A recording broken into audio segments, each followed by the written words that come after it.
अस्सलाम वालेकुम वरहमतुल्लाहि वबरकातुहू।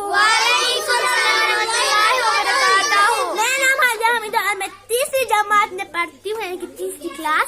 और आज मैं स्कूल के नाम गवर्नमेंट प्राइमरी स्कूल के नाम पर भरमा खामा। और आज मैं आप सबको बताने वाली एक शेर की कहानी जो कि बेमतलब का शिकार करता था, चाहे उसको भूख लगी हो या भूख ना लगी हो। ठीक है, तो आप मेरी स्टोरी सुनेंगे?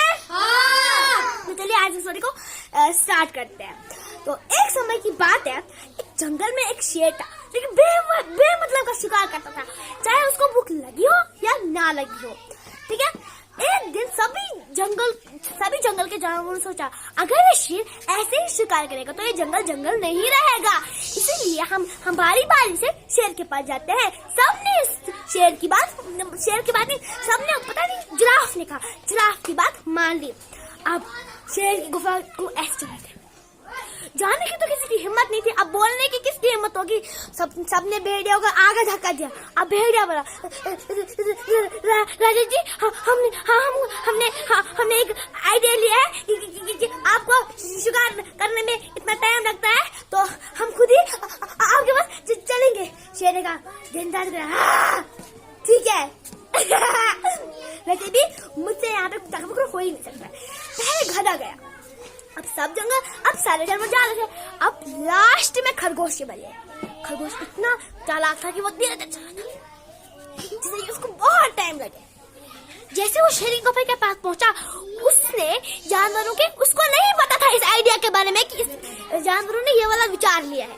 उसने देखा, अरे यहाँ पे तो सिर्फ एनिमल्स यानी कि जानवरों के अंदर आने के पाँव के निशानियां, लेकिन बाहर आने के नहीं। तो उसने अब तुम्हें कुछ करना पड़ेगा। उसने शेर का तो इतनी हिम्मत, अब तुम इतना लेट क्यों है?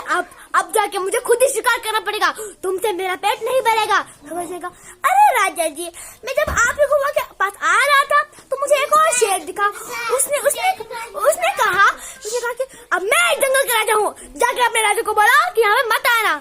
शेर गुस्से से कहा, उसकी हिम्मत, चलो मेरे पास। खरगोश जिसे एक गहरे कुएं के पास लाया। शेर ने कुएं के अंदर झांका, पानी में अपनी परछाई देखी, उसको लगा कि वो कोई और शेर है। शेर ने धारा, पानी में वो भी तो धार रहा था ना, क्योंकि परछाई जैसे अगर मैं ऐसे करूँ परछाई वैसे करेगा ना, तो वैसे। ठीक है, उसने गुस्से से कुएं में छलांग मार दी, शेर डूब गया।